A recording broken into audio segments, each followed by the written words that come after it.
Where's all this coming from? All of this, everything that's happened, every conspiracy, everything that's happened. How do we know this is not coming from extraterrestrials? How do we not know that we're not slaves on a planet to a higher intelligent species that are using us as like drugs, right? And we think that we're at the top of the food chain, right? So we see the way we hunt for sport, we hunt for food, right? And, you know, it's normal. You have to. It's the circle of life. You have to. The animals do it. They hunt each other. They kill each other. So how do we know there's not something here harvesting us, stealing our energy, right? It's really not that far-fetched. It's just we want to believe that everything's so simple. So how do we know that everything that's happening right now is not being planned by some extraterrestrial species, or let's say they're not human, but they've been here since day one.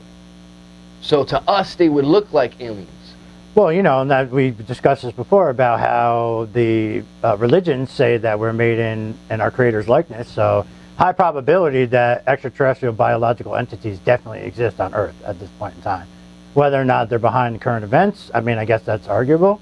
But, I mean, human nature and geopolitical events seem to, like, crash together and cause, like, perfect storms. 100 years ago, in 1920, we had a flu epidemic. We had a stock market crash that led to a recession, and bars were closed because of prohibition. 100 years later, we're in the same exact situation. A new flu pandemic has come, right? Stock market has crashed. We're on the foothold of a recession, and all bars are closed. and right there, we are back. We live. It is the Why Is Conspiracy Show. Glad to be with you guys again. We are here for episode 3. Hope you enjoyed the first 2. I am joined by my co-host Grills and one and only Monstar in the building. How are you fellas doing? Very good, very good. You came spicy. Glad to be back. Yeah, man. You're a funny guy. You, sir, you started spicy today. What you eat? What was in your Wheaties today, man? I'm surviving. Yeah? You don't want to be harvested, huh? No. Well, I think we all are. Yeah. Yeah, I think there's something else going on. It could be. Man. I don't want to be harvested either, if that means anything. I like to do like a little harvesting or so, you know, myself. You know, it was interesting that you said, you know, we think we're at the top of the food chain, and that's an insane thought. That's a crazy perspective, right? Well, I think he was saying man thinks they're at the top. That's what of I'm the food talking chain, about. but, Yeah, I mean, it's there's high probability we could not be. Right, and that's a very interesting perspective to have, right? Like, forever you feel like we're supposed to be kind to everything because we're supposed to be so much greater than everything. Right, you know greater what I'm saying? You know what I mean? But from that point of view, man, that would be an ill twist, man. That'd be a cool movie. They've made a lot of movies about it. I was just going to say, I think there's been several already, you know, I mean. I think that the reason why is because the people that make the movies have either inside knowledge or insiders work on the movies. And so they're purposely putting real life events into certain movies, and that's how they're kind of able to tell you what they're doing to you, and if you don't do anything or pick up on it, then it's like double shame for you. It's a double cross, like you deserve what you get. Right. So there's a lot of ritual magic that's done with the movies. Well, they say that Steven Spielberg was one of the people that brought forth, you know, the idea of alien contact from, you know, his Close Encounters of the Third Kind, E.T., you know, these movies here. Where did he get these ideas from? They mirror some of the supposed alien contacts that are these stories that are out there. You know, none of them can actually be confirmed because, you know, we're not at, you know, Edwards Air Force Base or anything looking at flying discs. One confirmation we have is Phil Schneider. And Phil Schneider was building deep underground military bases for the government in 1995. He spoke out, and the guy was missing fingers, and you know, he spoke about a lot of things that he went through that he wasn't supposed to, and sure enough, he ended up dead. Well, he claimed he got shot with one of their laser weapons, and he showed off the wounds that he got from that. I can't remember which base that he said that was it Dulce, New Mexico? Dulce, New Mexico. Okay, yep. okay, yep. That's right. I wasn't sure. I was thinking there for a second. But yeah, he claimed that he had a actual shootout, that they were digging a tunnel for the U.S. military, and they ran into aliens underground. I believe you said it was the Greys, if I'm not mistaken. That's right. I could be wrong about that, but he did. Why is that? Why are aliens depicted a certain way? Like, I'm not talking about in recent times. We got a lot more creative with how they're supposed to look, but why that shape? Why those eyes so consistent in the old renderings of like what Hollywood would make for movies? It's similar to what they know is actually here. That's so they find out what they really look like, and they go from there. You know, people hear stories. That's what I'm saying. That's what I'm asking. You always hear about the big eyes, the big heads. Do you guys think that is a accurate description of an alien? Well, absolutely. But it's just you know, unless you see one you're not gonna know unless you actually see one. But at the same time, for them to depict them in such a specific way so many times, they got to know something. I mean, they like to say that there's different species of aliens. The Greys, the reptilians, you know, different species. The thing is that, in my opinion, I believe that the so-called gray aliens I think is what we're referencing, is the sort of oblong head with the big eyes. Yeah. This is what I would say to that. What if these were actually just humans that left from this planet a long time ago? Sit in a bathtub for an hour. Mm-hmm. Take a look at what your skin looks like. Right. Wrinkled up, you don't even recognize yourself. Or from the future.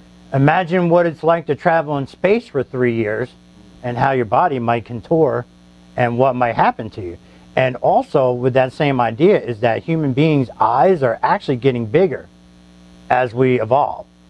So, I don't know. I mean, that's sort of my thought process, that the Greys, aliens that people have seen traditionally in the UFO abduction stories, I believe could potentially be time travelers of human beings that left this planet a long time ago, but then have figured out a way to manipulate time and space to come back to the planet in a different time than when they left. I have nothing to back this up other than, you know, different theories that I've read and everything, but I mean, that's sort of what I've always believed when I've heard and seen depictions of aliens. That's kind of the thought process that I've always had regarding. They have carvings in caves of aliens and UFOs from like hundreds of years ago.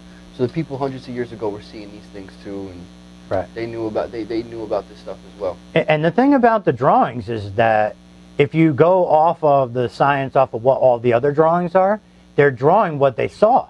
You know, they're drawing turtles, they're drawing horses, they're drawing the things that they eat, you know. So I don't think that they made up these other drawings. Like, I don't think it was entertainment for them, or, you know, like right now we have science fiction where people just make up wild stories and they make movies about it, whatever. It's not true, but, you know, they create the images. I don't think they were doing that. I think that they were capturing what they saw as a recorded part of history, because if the other things that are depicted are, you know, everyday normal things that they would have seen, I don't see why it would be any different for that, you know. I was just looking up just to fact check you on the whole humans' eyes getting bigger, but I can't find anything to substantiate that. I mean, it's a thing, but you can always look up Phil Schneider. Yeah. Uh-oh. What's up with Phil Schneider? Is he part of the they? Is he a they? I don't know. It's not that he was they. It's the fact that he was used by they. He was, because of who his father was and because of his skills in help building these deep underground military bases, he was used by they. Now, when we talk about they, I think what we're talking about here it's like almost two different groups when you talk about they.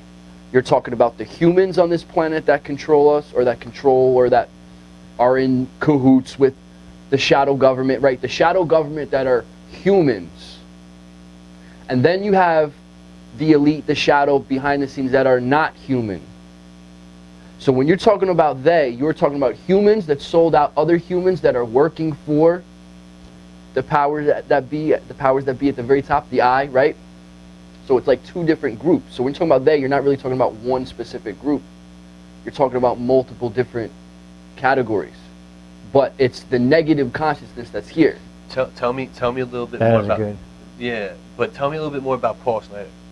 Phil Schneider. Phil Schneider. Phil Schneider was building deep underground military bases for the United States government.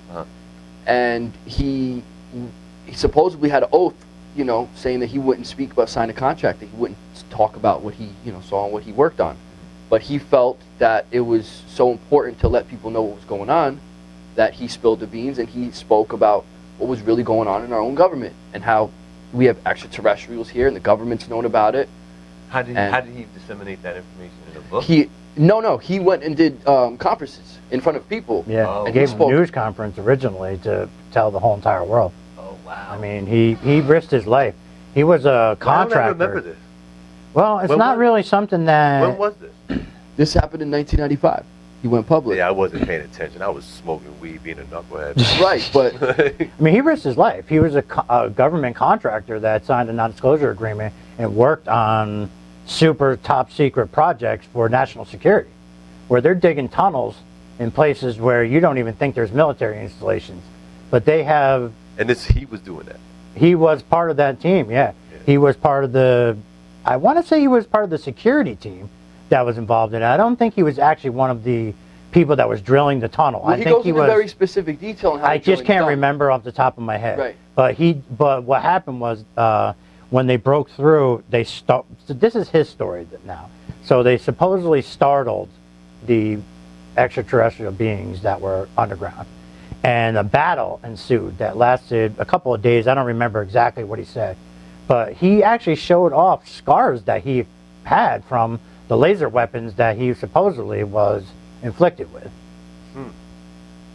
That's very, very serious, and I think people should go take a second look at that. Yeah, no, it's interesting. Or a third. Or a fourth. Yeah, some of the stuff you gotta read twice, right, just to understand. That's an interesting take right there with Mr. Phil Schneider. So let's get back to they, though. So we talk about, like, they don't, you know, they want to hold us back. They want us to do this. They want to control us. Who do you, when somebody says that to you, what are you thinking they is? Well, it's like the movie They Live with Roddy Piper. Mm-hmm. When you put the glasses on in the movie, you can see the signs say obey, consume. The signs aren't saying what everybody else is seeing, and then you could see that certain people aren't what you thought, right? So that movie's trying to tell you something. Even Roddy Piper himself, before he died, said that movie is more like a documentary, and that they actually do, you know, there's something to that. People need to take a second look at it. So I think that when you're talking about they, you're talking about this. I know it's uncomfortable for people to think about because they just want to go to the gym and they just want to go to work and be fine and get their money and hang out with their families, and they don't want to, Of course. think that the world could possibly be run That's exactly right. by non-humans. But the fact is that there's more evidence to support that it does and it doesn't. People always say, oh, prove that there's aliens, prove that they are real, prove it. No. Prove that it's not real. Prove it to me that it's not real. If you could do that, then I'll shut up. But until then, you know, nobody's going to do that anyway because they don't have the energy to do that. Because people want fast information. They want it fast, right? Absolutely. But I think they is obviously they're at the top of the pyramid structure on this planet. They control the money, they control the resources, they control the land. So they's a person to you? No, it's definitely not one person. This is definitely multiple different groups. No, I mean a human. It's both human and non-human. Humans that sold other humans out, and it's the non-humans that they work for when we're talking about they. I agree. I think you have to split it into two separate categories. Sort of the catch-all phrase that people like to use is the Illuminati.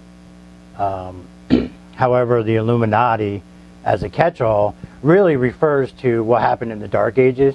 During the Dark Ages, the church basically suppressed all knowledge of celestial things, mathematics, these different things were all suppressed by the church.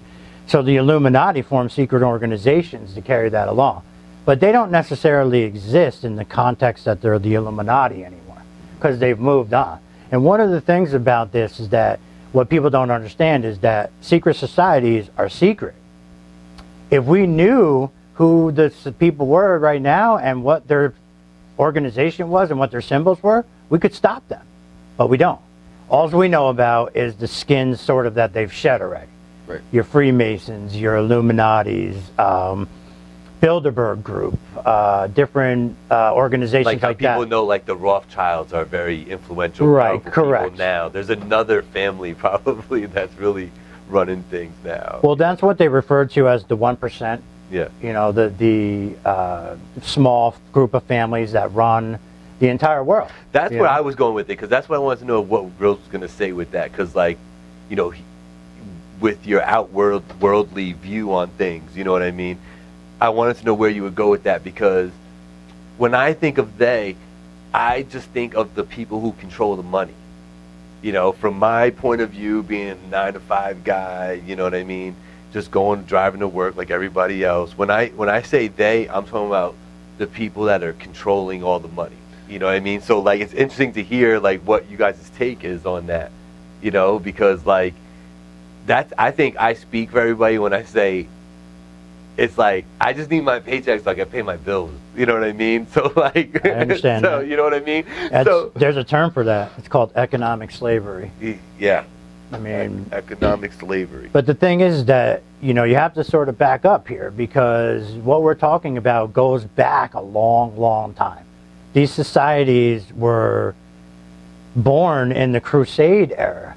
You know, they're born out of, like, religious ideas and guarding religious artifacts and moving on. But the second part of this, which I haven't got to mention, which Professor Grills mentioned over there, is the extraterrestrial biological entity portion of it. Because that's what the secret is. That they know that they've been here. They know that more likely they created us. And that's what the secret is. And that's what they hold. And they're still here. They're immortal. They're still on this planet. They're still guiding us. When we tried to use nuclear weapons, they shut them down. You can go out, and I hope you can fact check this. You know? I will. Unidentified flying objects have flown over top of nuclear missile silos and completely shut the missiles off. I mean, this is known facts by the military itself. This is not a conspiracy. This is facts. Whether or not those particular ships were alien, I guess that's up for debate, because I did say they were unidentified ships. But in my opinion, that's what this all leads to. All these organizations are just guarding this secret that, you know, right here. That's what they did. They created us. September 28, 2010. UFO neuters nukes, officers claim.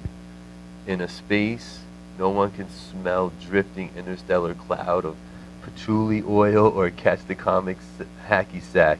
It turns out that this is a crucial, actual, real thing. So the band Fish had played at Loring Air Force Base up in Maine, which at one point was the main nuclear base where all the bombers were stored at, and they also stored missiles there, right? And the reason why, and this is on the video that they put out afterwards, after the concert, the reason why they played there is because the keyboard player's neighbor told him a story about when he was stationed at the base, about how a ship flew overhead and decommissioned the nukes. And so he was so fascinated by that, when they decommissioned the base, Fish winded up playing there 2 years in a row. Gotcha. So, you know, and I just find that interesting, that was what led them to that site and wanting to play there to begin with, you know. Mm-hmm. But just to bring it back a little bit, all this stuff is necessary. I know a lot of people out there they think that these secret societies and stuff are evil and whatnot. But you have to think about these things in the context of the world, and not everybody has the ability to see all sides of every angle and what needs to happen. They don't have that perspective. I'll give you an example, right? Would you be willing to give 13,000 people's lives if it saved 4 million? And would you be willing to make that decision on the drop of a dime and not have any leeway? Right. Because these are the types of things that sometimes have to happen in reality, whether it be a war, famine, disease. Sometimes decisions need to be made on the drop of a dime. And these are the kind of things that people don't understand of what these secret societies are out to do, is to mold people, to find individuals that are different than everyday people. You know, like the best way I can explain this, and I've done this several times before. So let's say you belong to a local organization. whether it be the Masons or any of these things, right? And so somebody comes from another lodge, say the New York City Lodge. He's the head of the New York City Lodge, and you get introduced to him, right? Now, a lot of these organizations are religious-based. So maybe he'll ask you, did you go to church on Sunday? And you might reply, yeah, trying to make them all happy and, thinking you're buttering them up. And guess what? He doesn't think much of you. But if you smacked him across his face and said, don't ever mention that to me ever again, he might say to you, here's my card. We're having a meeting in New York City on this day. Maybe you should come check it out. And that's how you move up. Once you're above the 33 degree, that's how these things escalate, because they need to separate. I know it's really heavy and when deep. When you said 33, you mean the top third of people? Well, no, the 33rd degree of Freemasonry, which is... See, this is why I asked you this There are question. different degrees. So when you come to secret societies, there are different levels to it. And as far as Freemasonry goes, from what I've been told, is that they keep you in the dark almost the entire time until you get to those higher levels.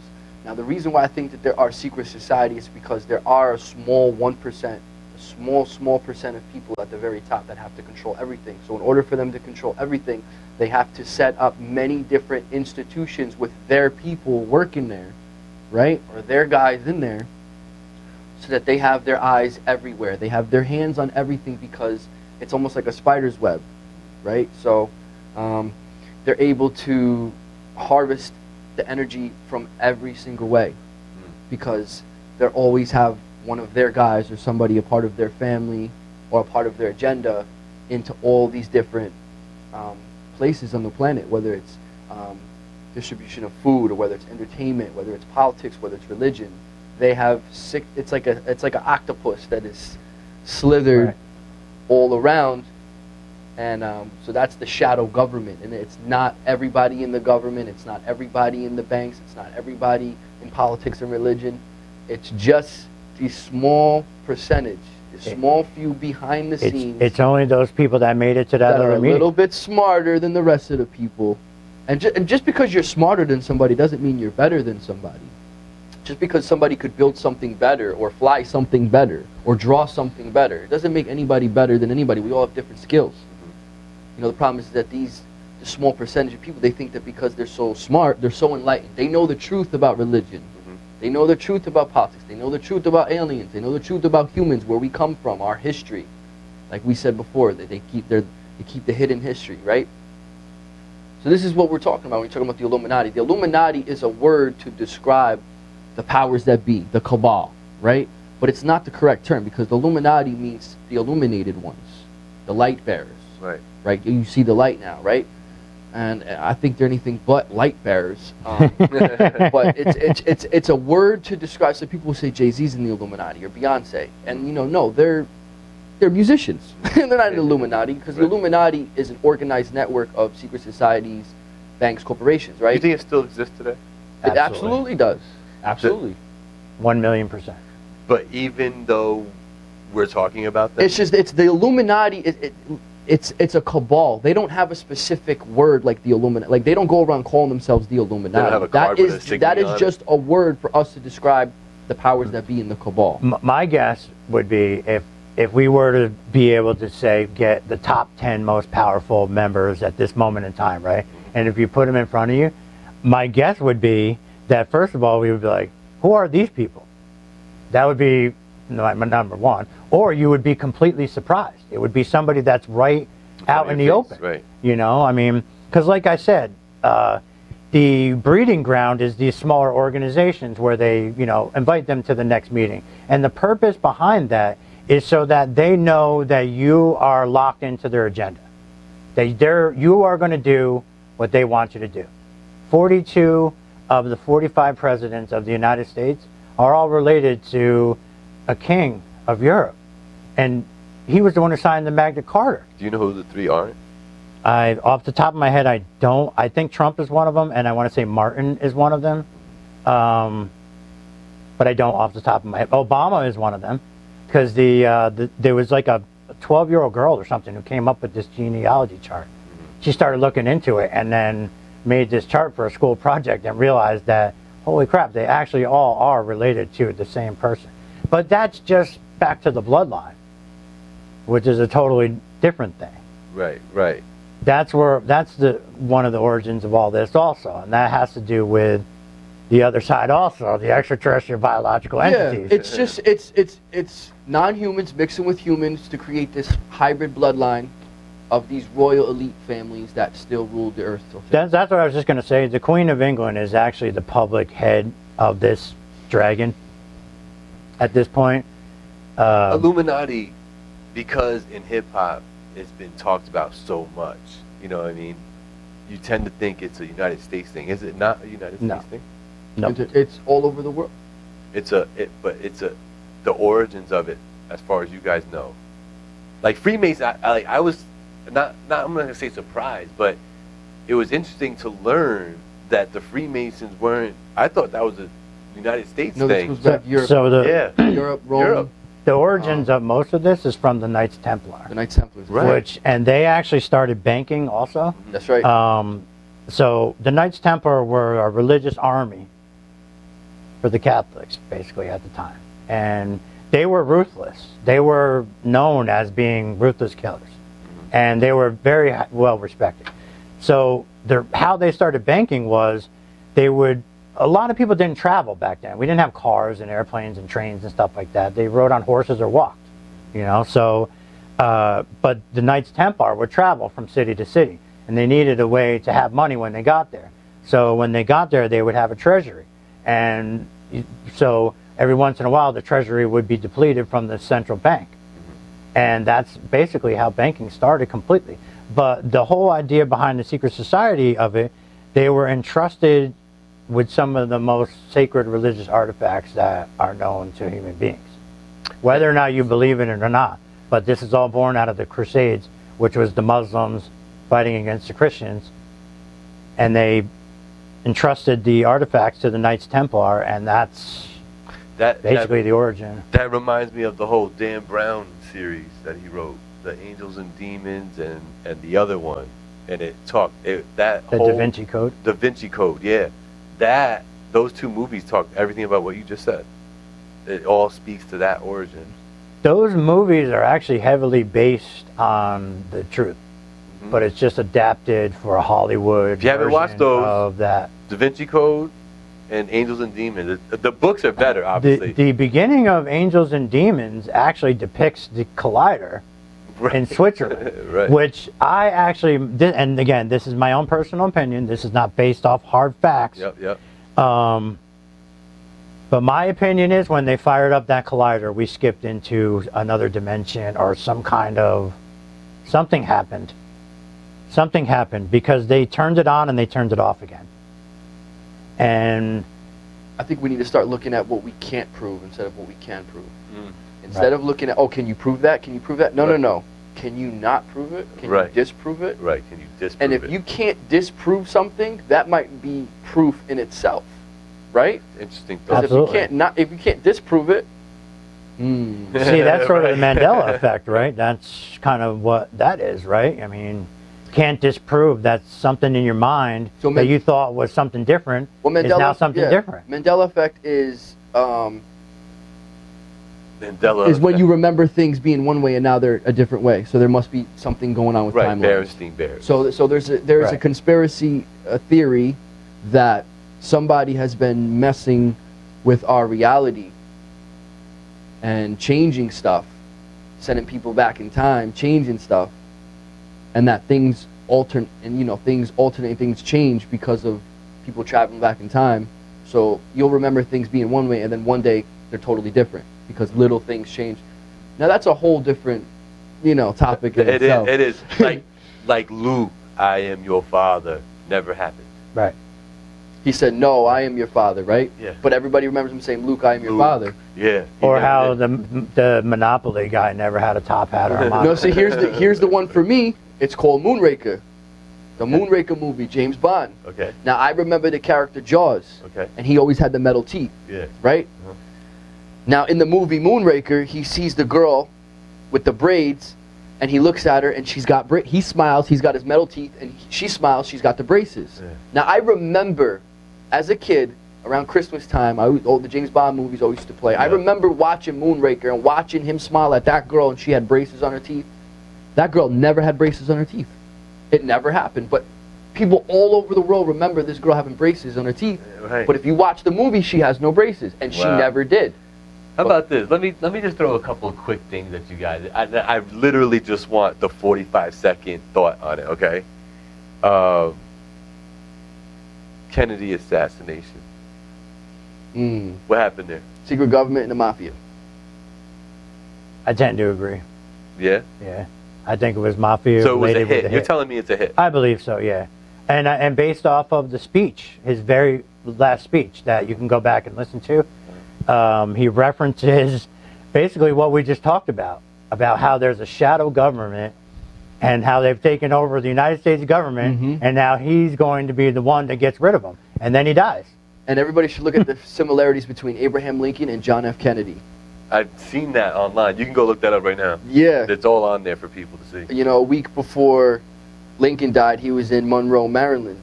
And a week before JFK died, he was in Maryland, Monroe. There you go. All right. There's a bunch of coincidences just like that. I don't particularly believe in coincidences, though. Same. Myself. Same here. Right. I don't believe there's anything that's a coincidence. All right, how about this one? Matrix, the movie series. Possible or impossible to be the real reality? It's definitely possible. Of course it's possible. We could all just be brains in a bunch of tanks lined up next to each other.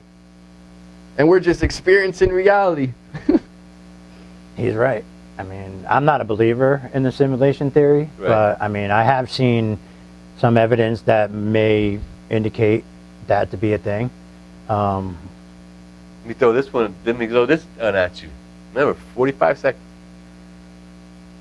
Dinosaurs. Dinosaurs existed at one time, or no? I believe so. They were around? Well, we have the fossils. We have fossils. So something was here. Whatever they were, whatever you called them back then. What's your take on that? I'm a non-believer in dinosaurs. You don't believe that? I do not believe the story of dinosaurs, and I have very specific reasons. In a quick synopsis, what are the reasons, like the headlines for the reasons? Headlines for the reasons are the bones that are displayed in museums are irradiated bones, and they're castings from those supposed original bones. So what you're looking at are not actually the original bones from said dinosaurs, number one. Okay. Number two, dinosaurs are depicted on Göbekli Tepe, which is in Turkey. It's just something that is just emerging now as like a World Heritage Site that they didn't know about previously to 5 years ago. So how are they depicted on there? There's thousands of trinkets that came out of Mexico that depict dinosaurs that were obviously carved by human beings. So if dinosaurs were around millions of years ago and they were wiped out, then how would human beings depict them on wood carvings from, over the last at least 10,000 years, right? So that's that. Number two, if you have, say, a bird, right, dies. That's a long headline, by the way. I know, but this is a topic that requires that. Take a bird skeleton and go throw it in the dirt. Come back 2 weeks later or whatever and see what it looks like. That bones can't last millions of years in the ground. There has to be a way for them to be fossilized. And I get it. That's the argument. Oh, some fell in tar pits. Some have been opalized and this, that, and the third. But what does that mean? You know what I mean? Because to me, this all bleeds into, how do you know ETs weren't riding these damn things before they left here or something? I don't know. I mean, that's what I'm saying. I don't believe the story. Let me ask you guys this. What do you think about the Roswell incident back in the 60s? What's your take on it? The Roswell, I think it happened. You think it's straight up? Do you think the footage that they have of them, there's like some I want to say there's footage of them operating on something. Do you believe that footage to be real? Probably not. Yeah. But I think it is real, though. Definitely. I know in my heart that there's something else here that's not human. So the fact that something crashed here, it just makes sense to you. Absolutely. What about you? What do you think about Roswell? Well, that actually occurred in the late 40s. So by the 60s, they were actually already reverse engineering the Roswell was technology. 40s? Late 40s. I think 1948. You can fact check that. Oh yeah, I thought I think it was it's 1948. But here's the thing. Prior to that, we had no silicone-based technology. 100 years ago, Model T Fords were rolling off the assembly line. Now we have a car, a roving vehicle on Mars. There is a spike in the technological advancement. Right after that. Yeah, absolutely. And on top of Roswell, there was actually supposedly another crash, and I don't want to give the details because I'm not sure off the top of my head, but crashed on a farm, and that's actually the one that they say was more intact, that they were able to reverse engineer from. But again, this is all speculation. I was told that if there's, well, things do crash out of the sky all over the world. Now, I was told that anything that that's UFO that crashes out of the sky, no matter where on the planet that it lands, it must be reported to the United States government. There's actually a team. Where. 1947. It was 47. Okay. There's actually a team, and they're called Frost. And this might actually get our video. They're tasked with going to anything that falls from the sky, is what they're tasked with going to retrieve, because.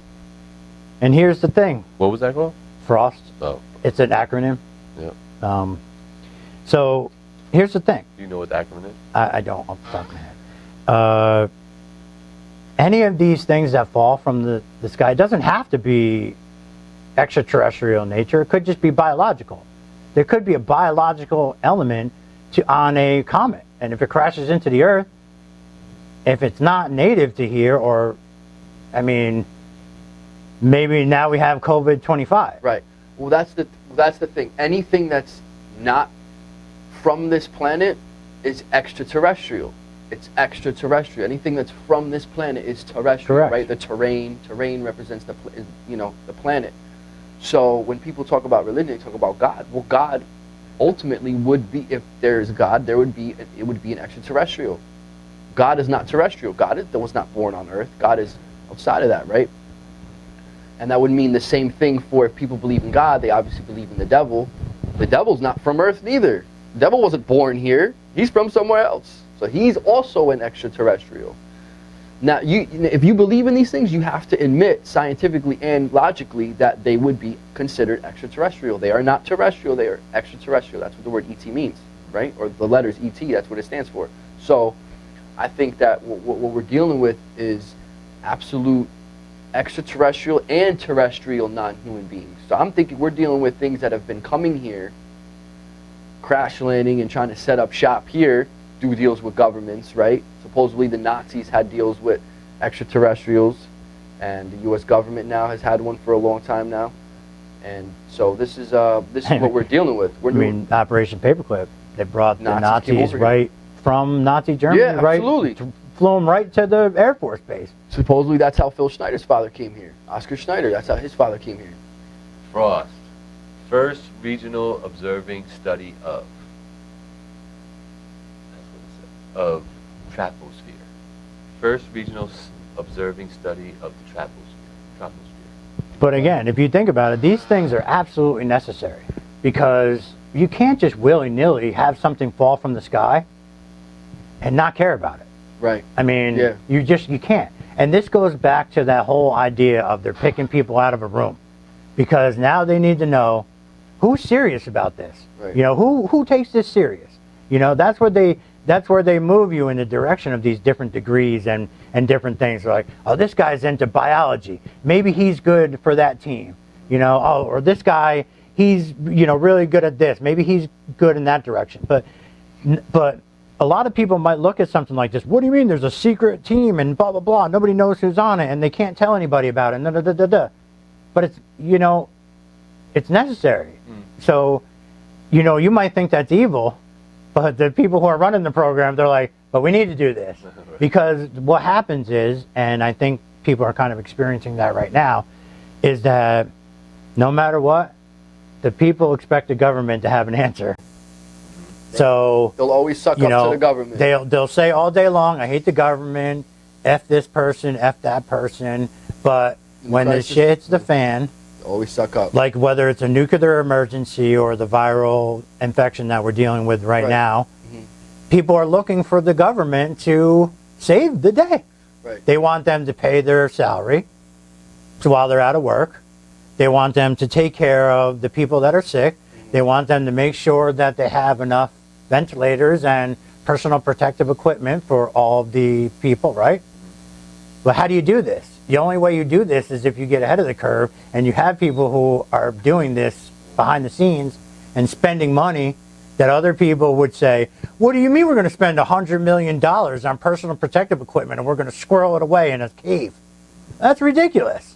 But then you have the other people who are groomed to know better that say, well, sorry, we already spent the money. Or that's why you don't even know that it's spent. You know, that's why some things need to be secret. Right, right. You know, I mean, think about this for a second. I mean, we talked about Schneider before. If people actually really thought that there were aliens underground and they could dig a hole and find one, they'd be freaking terrified. They wouldn't go to work tomorrow. They, you know, I mean, everything is very fragile. Yeah. It's a lot more fragile than people think it is. Like the economic situation, geopolitical situations. That's why I laugh when people talk about coming over the border and stuff like that. What's a border? This government created that border. This land was here when it was smashed together and other continents were smashed together. You know what I mean? You're talking about human beings made those rules. Well, I think the powers that be that are, you know, a lot of the people that are in the government, you know, they have to go along. They have to keep things secret. They have to go along together because then they're at risk. Their families are at risk. If they tell something or if they tell the people what's really going on, they become a liability. They become at risk, Absolutely. right? Their families are at risk now. So there's a lot of people in the government that are scared. They're frightened. They're scared to death because they have seen all of the stuff we're talking about today. They've seen it for themselves. And they're not going to talk about it because they don't want their families to get hurt, right? But I think it's time that people start getting hip to it because we're living in a time where really serious things are starting to happen and the people have no idea what's really going on right now. No idea. But you see, that's why there's Jeffrey Epstein's of the world. Because Epstein, somebody like that, he's just a pawn of the intelligence agencies and the secret societies. They let these people go bang little kids on an island, and then they hold it over their heads. Hey, we're going to tell the whole world that you're a pedophile unless you do this, unless you go along with what we're saying. And this is probably almost everybody. I mean, when I say everybody, I mean everybody. Because human nature is super messed up, man. Think about it. I mean, if you think about the people we've all collectively known in our lifetime and some of the dumb things that they've done and multiply that to the rest of the world, yikes. What's up, Hazel? Yeah. Hazel And, baby. you know, that's...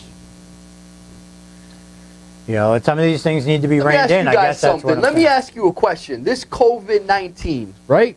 Okay. They have an event 201 months before anybody hears anything about this, depicting what would happen if a coronavirus came and what they would do. It's a simulation. And they're all actors. They're acting like, you know, Congress. They're acting like news reporters. It's a play. You ever see the play? If you watch the news, you got this screen here and this screen here. This guy's talking to this guy, right? Where have I seen this before? Did anybody watch WWF in the 80s and the 90s? Yeah. Macho Man, Razor Ramon, right? Yeah. Play-by-play, promos. They're doing the same thing with the news stations, and they're doing the same thing with these drills, these exercises. So somebody knew this virus was going to hit and strike before they told the people anywhere. All right? Now, who, you know, I'm not going to say who, but who's funding these exercises? Go look up Event 201 and look and figure out and find out, because I know. Is this something you can watch? Yeah, it's on YouTube. So Event 201 on Event 201, go look it up.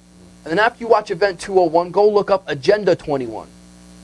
Because it all ties into each other. This is what's actually happened. It's Agenda 21. So you think this whole COVID-19 thing is just an event in a calculated plan? A calculated plan, absolutely. And the plan is, what's the end result for this plan? That result to get everybody microchipped. One For world what? government. For what? Why? Why not? Why not? What? Why is it a conspiracy? Well, why is there not a conspiracy? You know what I mean? Right. Why not? But why all this just to chip us though? Like, what's the point Because when when they chip us? Because once they chip you, it's total control. They control what you eat. They control what you buy. It's total Well, control. that of the goes people, back man. to the Yeah, that's it.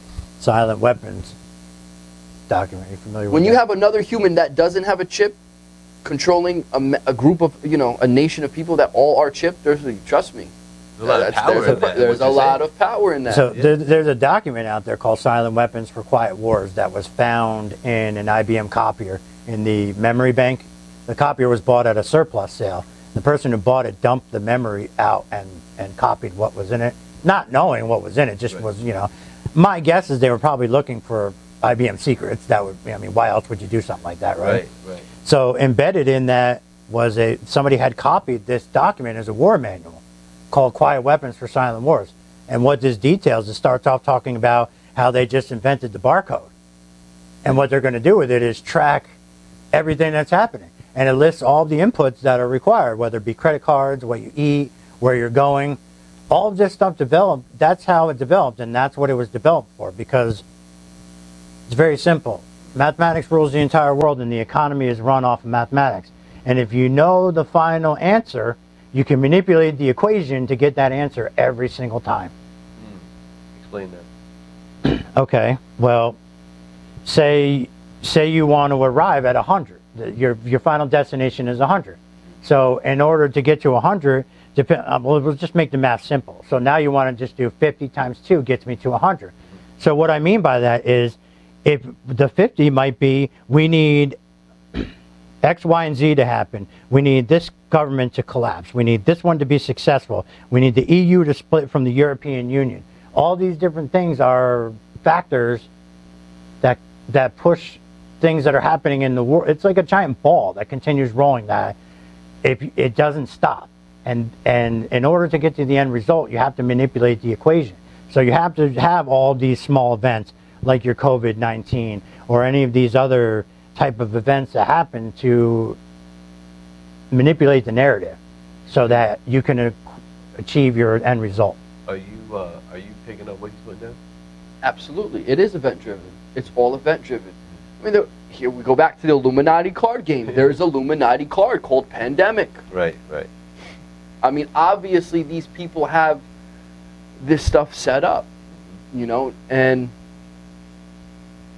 I actually have a working theory right now on the COVID-19 thing now. What do you got? My working theory on this right now is that this actually might have been a weapon that may have been unleashed on Iran. Okay. And the reason why I think that is because, first of all, Iran is under the heaviest sanctions that in my lifetime have ever been placed on a country, which basically means supposedly nothing in and nothing out, right? And then this idea sort of developed that it was being transmitted through money, right? But there wasn't anybody around America or China that said that, so where did that idea come from? So now all of a sudden, high-ranking members of the Iranian government are dying, and then things out breaking crazy in Iran. Then the Chinese government comes out and says that the United States government released the agent in Wuhan, China, to cover up their nonsense. Just before we went to film, I saw a story that said that they are now being backed up by other countries in the Middle East on this idea. Now, whether or not it's true, don't know. Who's backing who? They're backing China on their statement? Right. Oh, that's because the United States has their hand, and I don't know for sure whether or not they did this or not, But the reason that it makes sense is because the research facility is in Wuhan, China. And the original idea was that, it came from bat soup. That's nonsense. I was going to say, yeah, they were saying that because of what they eat. That's what happened. So then the developing idea that came up out of that is, something must have got out of the research facility. Well, that's the whole reason why they released it there. So that people would think something must have gotten out of the research facility. And the other thing is that I know people aren't going to start believing what China had to say about this. You know what I mean? Because if we really knew the truth, it would probably be way crazier than you could make up. No, but I think this is something behind the scenes. I don't think this is necessarily China military or U.S. government military. I think this is something even darker than, even more serious than that. I think this is maybe a company that is specifically creating vaccines, and the same people are making vaccines. Why wouldn't they make a disease? Let's pick the. You can't sell vaccines if you don't got a disease. So why put, if there's no market? Hard to argue that. For the, So would you say this is a money grab then? Absolutely, but look who are the most richest people on the world, and who are the most richest people in the world, and go from there. Who are they? Right. Who owns this company? Who builds the, who owns the computer companies, right? So go from there. Right. I know you've alluded to Gates having some influence on I didn't say anybody. Allegedly. You know. They're all right there. No. They're all right there in front of your face. Yeah, no. You know? I wanted to ask you though, because you brought up Agenda 21 a bunch of Right. times, and I hope everybody out there go check out Agenda 21. It's a real thing. To your knowledge, because I'm kind of more common folk with it, where are we in the plan then? Do you know? We're right before the next. We're right before World War III. We're right now. You got to remember, we just bombed Iran, right? Iran bombed us back or whatever, right? We have problems with Iran. Who's Iran cool with, right? Russia and China. Right. Now there's pandemics happening. It's coming from China, right? So something's going on. This ain't the end that we've heard of this Third World War. Yeah. And I think people need to look up. It's the letter from Albert Pike, who's Okay. a Freemason, and it was a letter depicting specifically the 3 world wars that were going to happen. Okay. In detail. You can fact check that. That is very important because he details the 3rd World War that's coming and how Israel and the Middle East are going to destroy each other and that the people of the world are going to be at complete exhaustion from war and what was going to come and what was happening, and they're bringing in the indoctrination of Lucifer, right? That's the new religion. They're going to have a one world currency. So these things have been planned. So the Agenda 21 That's all is linked to sustainable. that. Now the Agenda 21 is the United Nations plan. It's called it's the sustainable development, right? It's the plan for the 21st century to have a sustainable development. So basically meaning what they're going to start using, people are going to start hearing this word sustainable a lot now. They're going to be like, oh, that's not sustainable. This isn't sustainable. So what they're going to try to do is certain land is not going to be sustainable. You're not going to be able to go, oh, we need to protect the environment. We need to save the environment. The planet's dying. We got the pandemic, right? So what they're doing is they're trying to take away civil liberties and rights from the people. The little ones that we have left, they're trying to take that away due to national security and due to pandemics, epidemic, national crisis, right? So they're trying to slowly take away our rights so we're highly controlled.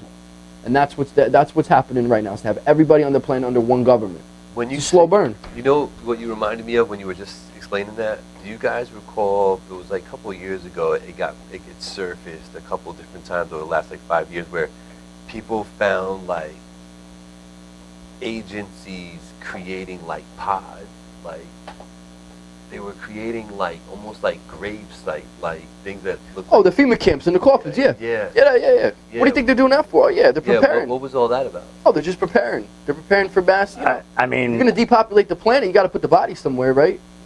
it's what I touched on before.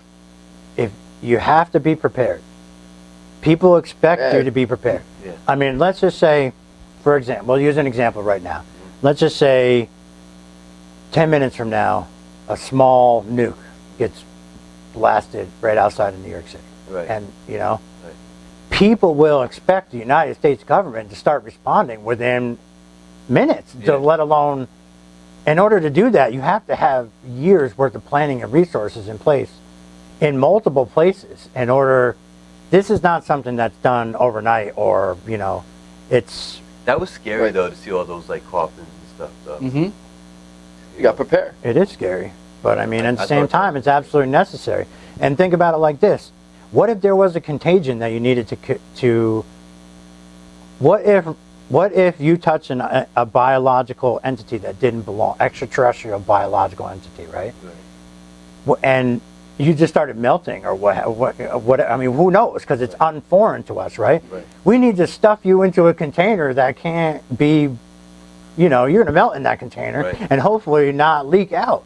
Like, these are real life scenarios, and this is stuff that people don't really think about, everyday average people, and think about the technology that goes into something like that and how much money it costs to build something like that secretly. Right. I can't imagine that all that planning would happen, and to your point, that they wouldn't have figured out a way to efficiently dispose of the carcasses in a way that would benefit them somehow, whether it be for fuel, food, or whatever the case would be. I can't imagine that they're just going to put everybody in a metal container and bury it. Well, for or example, incinerate it. They're going to use us somehow still in our death. You know what I'm saying? In my mind, that's how I think about it. You know what I mean? But an example here is the Chernobyl accident. They had to have people go in and build a dome over top of where the nuclear reactor melted down. Yeah. Those people died.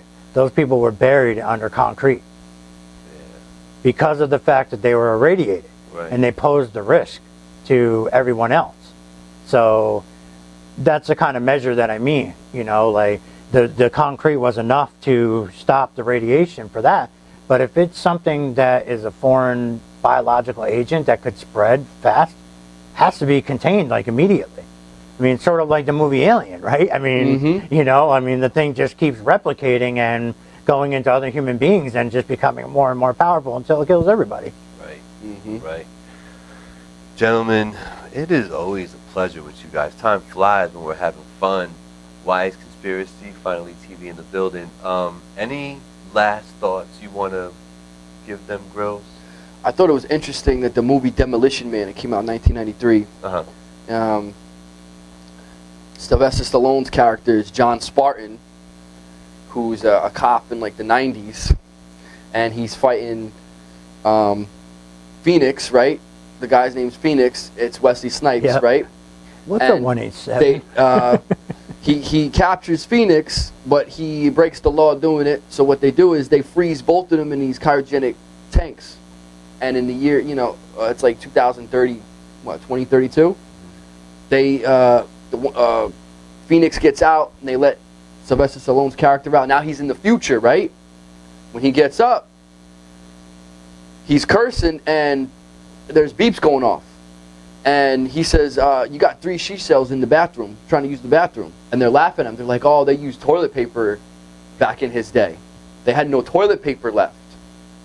And I said, wow. And he went to shake the guy's hand, and the guy was like going like this. And he went to shake the guy's hand. They're like, whoa, germs. I said, wow, that's what we're going through right now with this virus. And this whole distance, everybody keep your distance. I think they are, this is an attack on the human race. Don't get it twisted. Right now, none of your friends on Facebook know what's happening. Nobody on Facebook right now knows what's actually going on. None of them. Nobody. They have no clue what's going on. And, you know, they're telling people that they're going to give people, that possibly they can send people checks. And people are going back and forth. Oh, don't get your check if you didn't support Trump. Oh, don't get your check if you support. Wait a minute. You know, there's a national creep. People are dying. Pandemic. You're arguing over the president. I feel like people are just so immature when it comes to serious topics like this. They're not ready. And me and Monster and yourself are obviously trying to enlighten people and trying to wake people up and trying to help people get hip to this stuff so that we can stick together. And I think that's what we're trying to do, divide us, keep everybody away from each other. And right, let's bring it, we're trying to bring them together. Bring everybody together. Because knowledge will do that. Knowledge is power. You know what I mean? That's why we got the books. Monster, any last thoughts, brother? Yeah, just to build off of what the professor over here was saying, and the message that I like to kick at the end is always unity. Yeah. You know, I mean... Shout out to the B-taggers, because they always... Shout out to the B-taggers. They always bring the unity. Definitely. You know? Unity is something that we're really going to have to push and explore more, because of all these things that we talked about, of they and all these people and these organizations, they don't care about us. They'll watch us perish in a heartbeat. Yeah. You know, and if we're not going to stick together, that's all we got, man. Right. You know, I mean, right now we can't even go see music. Right. Can't even go to the movie theater. Can't go see we can't even do the things that we like to do as humans because of whatever's happening. And Grills is right. Right. None of your Facebook friends know what's happening. None of your Facebook friends are infectious disease experts. They're just saying sound bites they heard on TV. Open your mind up. Yeah. Expand it a little bit. Take a look at it. But don't beat up on your fellow Americans over it. Yeah. You know, I mean, we're all in this together, man. Whether you're with Trump, whether you're with Bernie, whether you're with Biden or Hillary Clinton, guess what? We're all human beings. We're all Americans, and it's us versus them. The only way we would ever have real change in this country is if nobody voted. That's exactly Don't vote. Don't vote. You want change? Don't vote. Nobody. That's the only way. That is my suspicion would be that if nobody voted, the tallies would still be the same. That's crazy, right? You're probably right. And we're going to stop it right there. Why is Conspiracy? Episode 3, this was shot on 3/19. It's roughly 8 o'clock, so that's where we're at. But you guys be safe. Tune into the next episode for Grills and for Monster. I am Gabriel, Finally TV. Let's